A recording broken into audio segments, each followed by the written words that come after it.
Hello Chips, this is Gav. Welcome to another one of my videos. I hope you are all well. Today we're going to be looking at a 1 in 200 Royal Naval Destroyer from World War II and into the early post-war era. I picked said destroyer up for, with the postage it came to about £20 and 20 pence, something like that, off an eBay. Now this is the real deal, it's not a counterfeit Chinese copy. So I'm not sure if I'm going to actually put the title in the, well I will put a title up obviously, but what the ship is. I have said to Paul over at the Plastic Monkey channel that I'd got a Royal Navy warship for 1 in 200 scale for 20 quid. He said that's a bargain. I might have led him up the garden path or down the slipway because it's not a plastic kit. It is this, and it's HMS Samuarz, and it is a paper ship. Now I was watching a fellow, a Scottish bloke, and I can't remember the title. Plunging Fire? No, I'm not sure. Anyway, I'll put a link to his channel in his description. He is a really top skills modeller, and he does paper ships and plastic ships. In fact, at the moment, the paper ships have been taking a hiatus for a fair while, and he's building the Japanese pre-dreadnought, is it Makasi? Fought, I believe, in the Battle of Tsushima in 1905, that type of stuff, against the Orcs. I can't even use a real word. Yeah, so you might want to go and check his channel out. As I say, he does anything in paper and styrene, and he seems to enjoy the pre-dreadnought era, so before 1905 when HMS Dreadnought went down the slipway. This HMS Samuarz is named after a Royal Navy admiral from the late 1780s, 90s, early 1800s. It's an S-class destroyer. I bought this particularly because it was a decent price and it had everything in it. And when I say everything in it, I got a pre-cut, normally these cost extra, you get a card pre-cut frames for bulkheads and things like that, and this little piece at the back here actually contains some metal gun barrels, which I think is the only letdown I find on paper ships when I see some of them is, and I would be the same because I've got no skills, trying to make a barrel up out of paper and card. That's a tall order to get it right without them being slightly skewed. So I'm quite happy to use metal barrels. The only thing it doesn't contain, which I still haven't bought yet because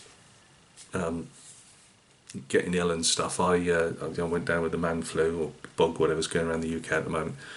I haven't had a chance to look at any 1 in 200 ships railings, but I can get some World War II Royal Navy ship railings, I would have thought, for that. I did fancy doing some First World War ships. You can't get, I know I like the modern post-war Royal Navy ships. You can't really get much in that way, or many modern ships, to be honest with you. A lot of modern merchant ships, but you can't tend to get Royal Navy, any of the European navies, the American Navy, or the United States Navy. So yeah, you're a bit stuck on that. Samuarz went through the war, had a really active wartime role. She did Atlantic convoys, Arctic convoys. She was in at the sinking of the Scharnhorst and fired I don't know how many salvos at her. Probably bounced off her or landed short. And she did fire torpedoes, of which one was supposed to have hit but not detonated. I'm not sure how they could work that one out with all the men, because everyone was in at the all the destroyers wanted to be in at the end.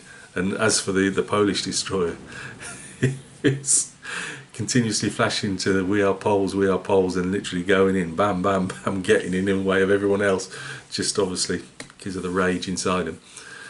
Yeah, so she went through all the war, then went to the Far East. I think this is the earlier fit when she was in the Arctic, and that I think she had a lot more Oerlikons and even 40mm Bofors extras were put on her for the Pacific Fleet. But she served all through the latter part of the Pacific campaign at sea, and unfortunately, I think it was 1949. We had a thing called the Corfu incident, where Albania was trying to assert its territorial rights over the sea between Corfu and that part of the coastline. I've got to be careful how much I say because I can't remember a lot and I haven't written anything down.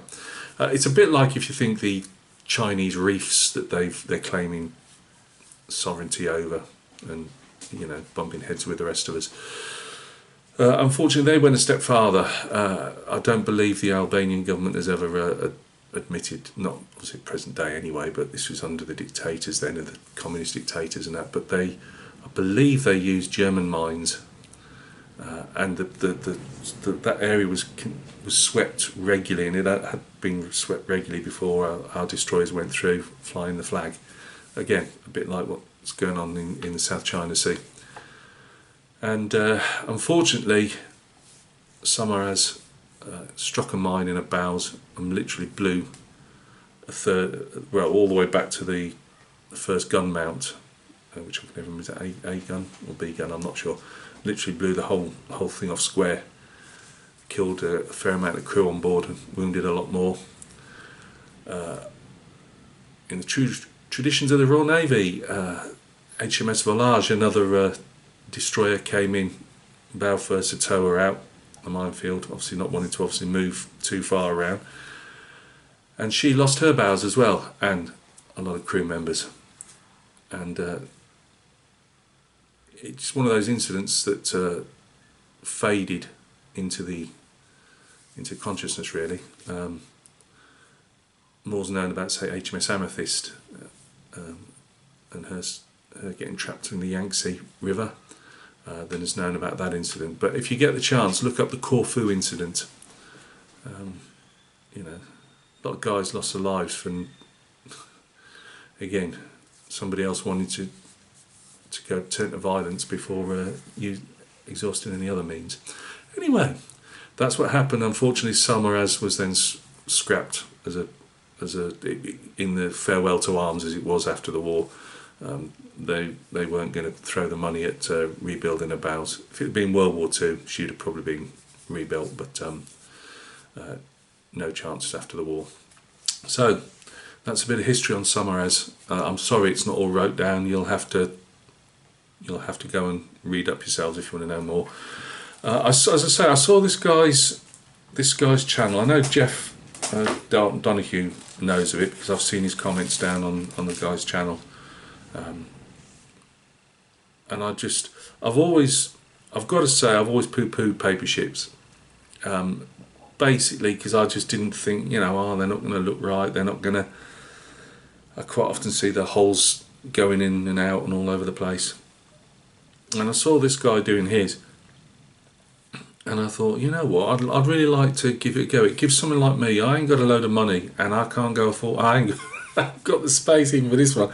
Well, hey, but for these like Scharnhorsts and Tirpitzes and Bismarcks and Hood and all the usual suspects in 1 in 200, I haven't got that dough. And then you go all Pontos and all this type of stuff that they hit them with. I mean, all power to their elbow. Not knock it. I'm just saying, I'd never have I don't have the room to display it. And I know what you said. So why are you doing them in paper? Well, they cost me about 20 quid. Or this one has.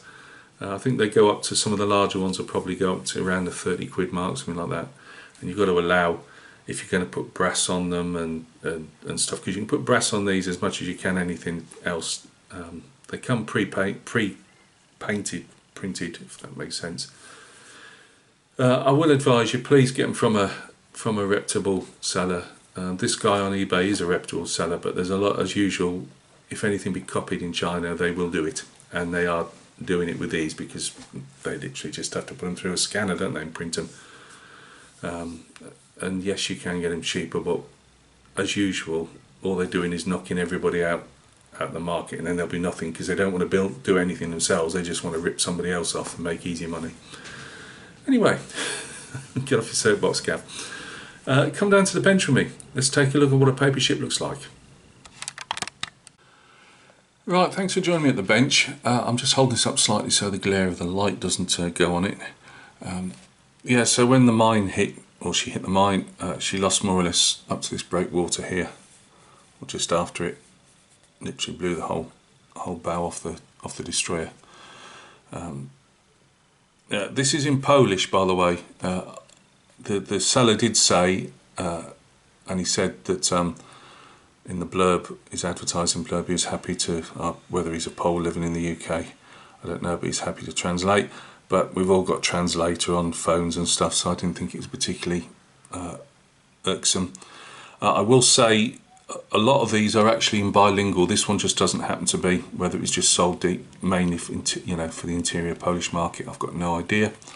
On the back, so you don't want to get too grubby, although it's been obviously moved around a fair bit in its bag. This will actually be the mounting, by mounting this on card.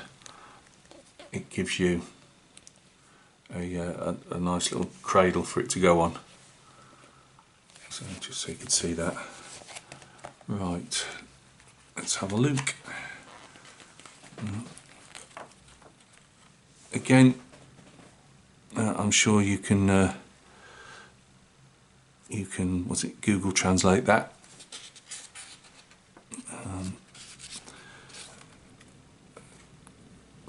It clearly tells you where things go. You get obviously on the side here, I'm not going to turn everything round, but it gives you the code numbers for what everything is, and a full, obviously, schematic of the ship. We've got searchlights here. I haven't looked, to be honest with you, when this came I was so felt so ill. I hadn't, although I've looked at it, I can't tell you card thicknesses because you'll need some card to wrap things around. Again, we've got an in-depth whatever they're saying there. I have no idea. And this is what a paper ship looks like. Now, on the left here, this is the same as, let me just shove this under the camera. These are card, and there's a couple there, but you'll roughly see the thicknesses of the card, 2 pieces there. If you go to your craft supplies, get yourself some spare card as well. You'll need some, which I haven't got either yet. But these will make your frames up. You don't have to. Traditionally, you would either cut these out or trace them out, depending on if you wanted to save them, and mount them on your own card that way. You can see here all the different deck sections. I'm not going to start moving stuff around. It is just a brief look. You can see the thickness of the whether you want to call it thick paper card, I don't know. Again, we've got a sides of ship here, all to be cut out. I was picking some top tips up from the website, the guy's channel. I just can't remember it, but I will have a link to the description. You see here, let's get down a bit so you can see a bit more, Gavin. I'll say I'm not going to try and move things around, but you can see ship's doors and stuff. You can use photo etch. If you've got your access to some photo etch in this scale, you could quite easily, and that fella's put photo etch doors on his pre-dreadnoughts.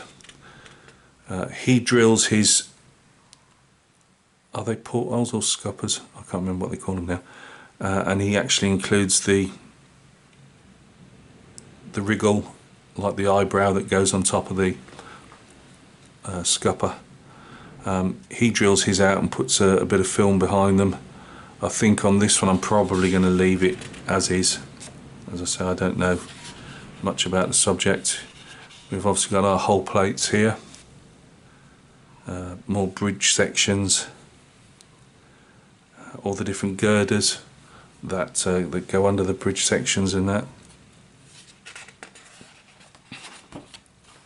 It's really in depth. When I looked through it, I was really surprised at just how much is in here. It is a sprue, you know, it's a flat sprue, which you will make 3D with your bending and folding techniques.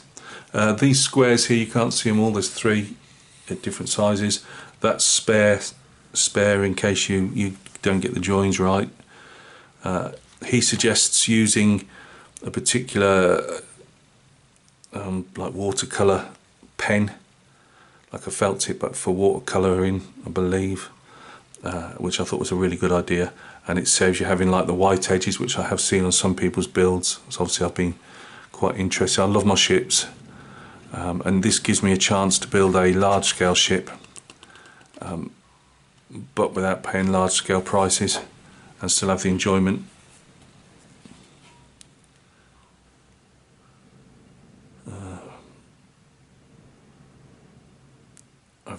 I'll take, yep, that looks like our ship's keel.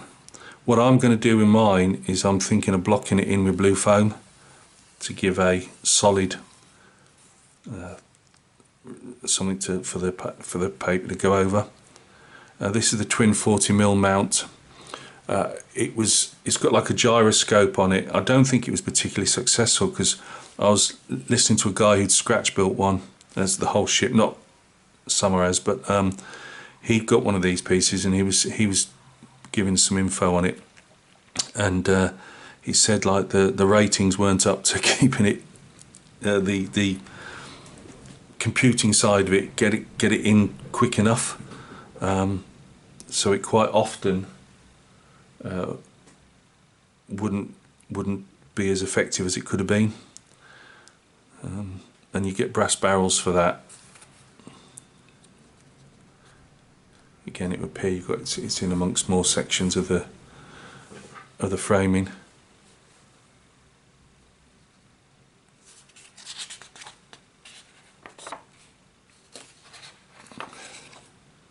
Again, I think it's really clear. I haven't. There's some plastic kits that don't have as well, you know, worked out.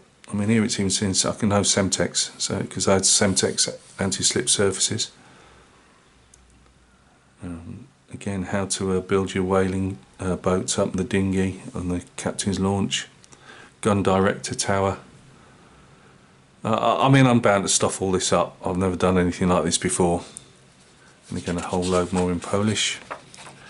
You can see how comprehensive it is. These are twin Orlikans, I believe. As I say, when she went south to the Pacific, she had a lot more. We've got, but I mean, if you see around the stern here, you've got where all the depth charges are, depth charge racks, ready use. We've got our, I don't know, what's it called? Stairs anyway, that go up steps and go up the side. On the extreme left here, you can only just see, but that's your rack for depth charges. Again, you've got the angle made up that you'd place. Let me just see if we can get that there. That's for the throwing depth charge, and it gives you the angles and the, you know, what you need to do to that. We've got like this little circles here for rolling for the Carly floats.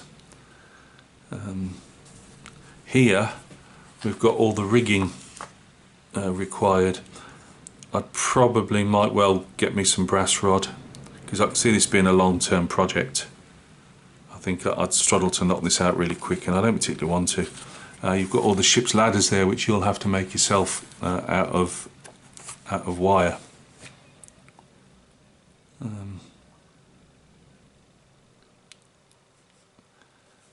And I'll have to get me on my phone.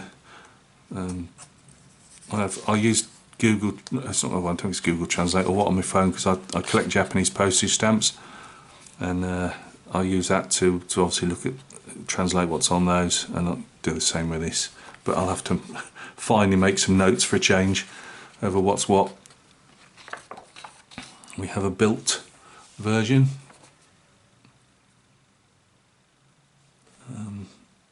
And obviously a bit of blurb on what they obviously do motorbikes and just about everything else, but I think it's showing you what they used to have as how they construct them to what they do now.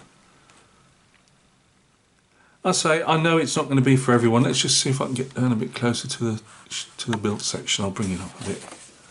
I know it's not for everybody. I've seen these photos in colour, and they do look really nice. The only thing is there are some bits, as I say, they could have done with just colouring the edges in a bit. And they've obviously decided to make their own. And I probably would buy, depending on how much it is, I would probably buy ship's railings. I mean, if it's absolutely horrendous, then I'll just have to try myself, and I'll probably make my own tripods up with the masts and brass wire as well. So I thought, you know, it's interesting. This says 2005 copyright, so there you go. So I don't think, I'm not going to get the barrels out of the bag. They are brass barrels, and all of you, oh, you might just be able to see them there. Some main armament. And so you get the teeny tiny ones as well, and the 40 mils. I thought that was a nice touch. That's what got me getting this in the end. I've also,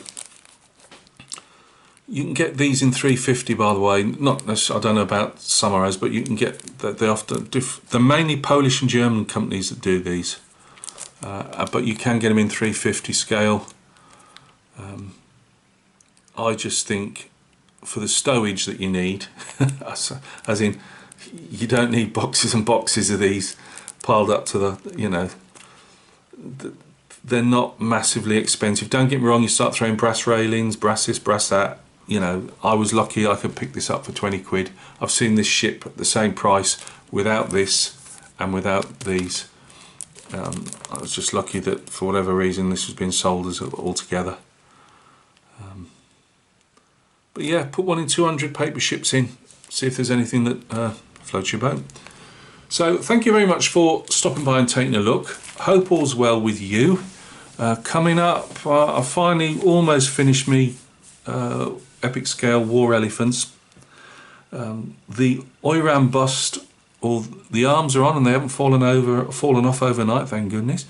The masks are in clutched in a little clammy hands.